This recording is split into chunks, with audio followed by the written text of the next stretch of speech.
Good morning students. इस lecture में हम बात करेंगे सम्मान की। सम्मान क्या होता है, इसको इंग्लिश में बोलते हैं रेस्पेक्ट। तो what is the meaning of respect?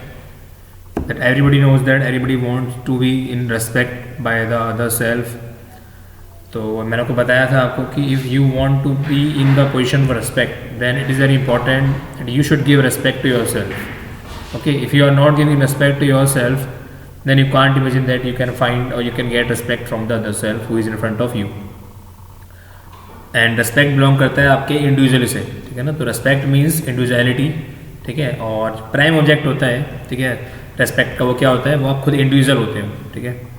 तो फर्स्ट स्टेप जो होता है रेस्पेक्ट का वो आपसे खुद से स्टार्ट होता है, ठीक है। तो सबसे पहले आपने अगर रियलाइज़ कर लिया कि आप औरों से कैसे डिफरेंट है, ठीक है, इफ़ यू आर यूनिक, ठीक है, ये पता लग गया कि आप और लोगों से कैसे अलग हैं और लोगों से कैसे यूनिक हैं, ठीक है, आपके सराउंडिंग के अंदर, ठीक है। इसका मतलब क्या है, आप इजीली इवेल्युएट कर पा रहे हैं, ठीक है, रेस्पेक्ट के बारे में। In other words respect means right evaluation to evaluated as I M.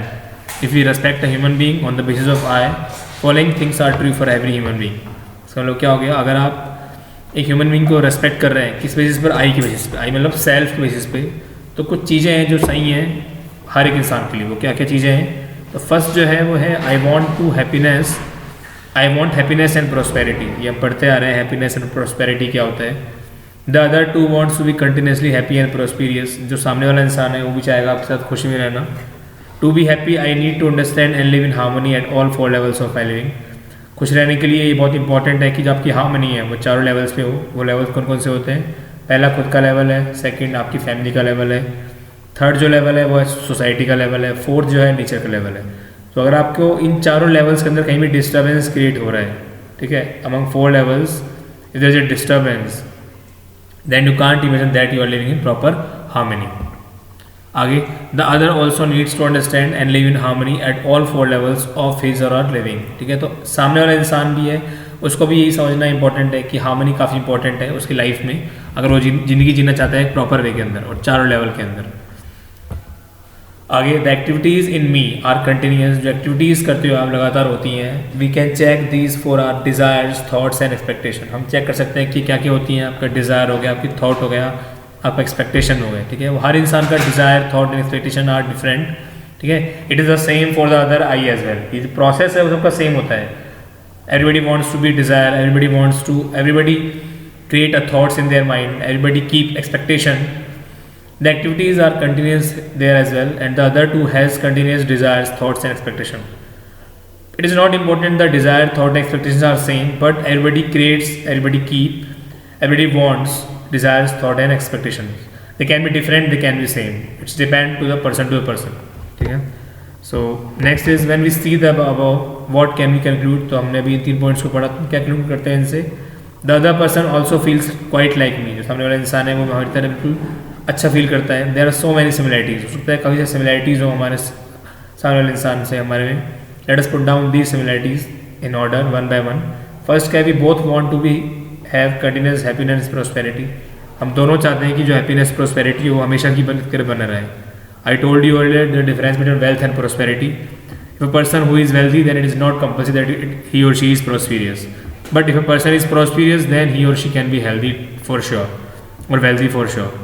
सो हमारे एस्पिरेशंस क्या होंगे इसके बीच पे सेम होंगे। सेकंड क्या है, we both need to have the right understanding. मतलब कोई भी चीज़ समझने के लिए हमको राइट अंडरस्टैंडिंग की बहुत इंपॉर्टेंट नीड होती है, which is understand and live in harmony at all levels of our living, ठीक है। तो हमारा प्रोग्राम ऑफ एक्शन क्या होगा, वो सेम होगा अगर हमको प्रॉपर हार्मनी के अंदर रहना है तो। फिर उसके बाद बात करते हैं एक्टिविटीज़ एंड पावर्स की।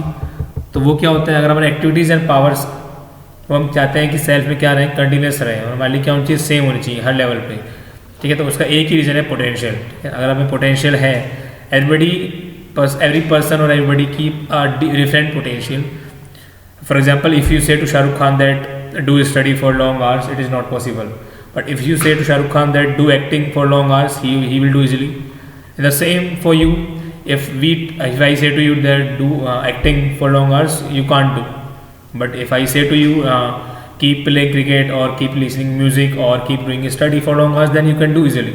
So it is all depend your potential, how can you use your mind, or how can you use your brain, how can you use your body according to your potential. Fine. So next point is, बात करते हैं next, based on these 3 evaluation we can conclude that other is similar to me when we are able to see that the other is similar to me. ठीक है, तो सामने वाला इंसान similar कब होगा? जब हम ये इसे देख पा रहे हैं कि वो सामने वाला इंसान हमारे से सिमिलर है. We are able to recognize the feeling of respect in the relationship. हम ये भी फील कर पाते हैं कि जो रेस्पेक्ट की फीलिंग है वो रिलेशनशिप में काफ़ी होनी चाहिए. अगर नहीं है, ठीक है, तो इससे क्या होगा? इससे डिफ्रेंशिएशन पैदा हो जाएगा. ठीक है, तो हम बात करते हैं डिफ्रेंशिएशन क्या होता है. ठीक है, बेसिकली डिफ्रेंशिएशन का सिनोनिम बात करते हैं disrespect. Differentiation between respect and differentiation. Differentiation is divided into 3 parts basically. First is on the basis of body, second on the basis of physical facilities, and third in the basis of beliefs. The first is gender, second is age, third is race, fourth is physical health. It is the sub parts of body. After that, on the basis of physical facilities, there are wealth, post.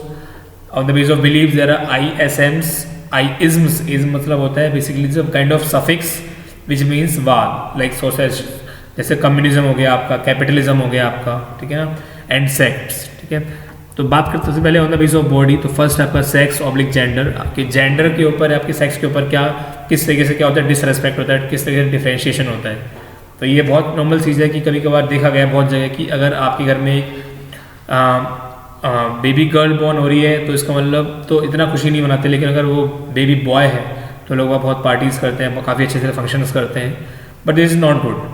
आप ये चीज़ें अगर आपकी family के अंदर कुछ छोटे बच्चे उनके सामने अगर हो रही हैं तो वो भी आपके आगे आने वाली जनरेशन के अंदर ये चीज़ को क्या करेंगे, प्रोसीड करेंगे. तो वही लिखा हुआ है इसके अंदर, we ignore that the fact being male or female is an attribute of the body and not an attribute of the level I. तो ये बॉडी का ही पार्ट होता है, ना कि खुद सेल्फ के अकॉर्डिंग होता है ये. ठीक है, तो इसका मतलब ये हो गया कि हम जेंडर के बिहाव पे क्या कर रहे हैं, हम डिफ्रेंशिएट कर रहे हैं, और वो बिहाव क्या हो गया, मेल एंड फीमेल. तो वही लिखा हुआ है इसके अंदर. आगे चलते हैं रेस. रेस मतलब रेसिज्म से एक वर्ड है. ठीक है, कभी कभार ऐसा होता है कि हम लोगों को बोलते हैं कि आप काले हो, गोरे हो, ठीक है, ब्राउन हो, छोटे हो, नाटे हो. ठीक है, तो ये क्या चीज़ है, रेसिज्म है. ठीक है, जैसे कभी कभार आप चाइनीज़ लोगों को चीनी के नाम से, तिब्बती लोगों को तिब्बती, जैपनीज़, तो वो चीज़ नहीं बोलनी चाहिए. ये सब क्या है, ये रेस के अकॉर्डिंग है. ठीक है ना. तो दूसरा एग्जाम्पल है कि हम कभी कभार डिपेंड करते हैं रेस के ऊपर, डिपेंड अलग अलग डिफरेंशिएट करते हैं. जैसे आर्यन रेस के लोग अलग हैं, मंगोलियन रेस के लोग अलग अलग हैं. व्हेन अ बेबी बॉर्न, तो ये कोई फिक्स नहीं होता कि भाई वो आ रहा है, भगवान ऊपर से बोल रहे हैं कि भाई ये इस रेस में जाएगा, ये इस रेस में जाएगा. ठीक है, ये तो लोग हैं इस पृथ्वी पर जो कि क्या करते हैं, डिफ्रेंशिएट करते हैं लोगों को. ठीक है ना, on the basis of caste, creed, race and all. After that age. Age के अंदर यही मेंशन है कि मतलब जहाँ पर देखा गया कि जो बड़े लोग होते हैं, ठीक है, जो आपके एल्डर्स हैं, we should always respect our elders, but we don't make understand that we have to respect to our youngsters. Why it's so? It is very important to respect to youngsters, because if you are not giving to respect to your youngers, then they will not give to respect to their youngers. ठीक है, तो elders को respect करना भी important है and youngers को respect करना भी इंपॉर्टेंट है. ठीक है. After that physical length. Physical length क्या होता है, if someone is stronger we again treat him differently. कोई इंसान काफ़ी स्ट्रॉन्गर में बलवान है तो उसको हम बिल्कुल अलग तरीके से ट्रीट करते हैं. ठीक है ना, डर रहता है कि अगर मान लो हमने इसको कुछ भी गलत बोल दिया तो हमको मार देगा ये. ठीक है.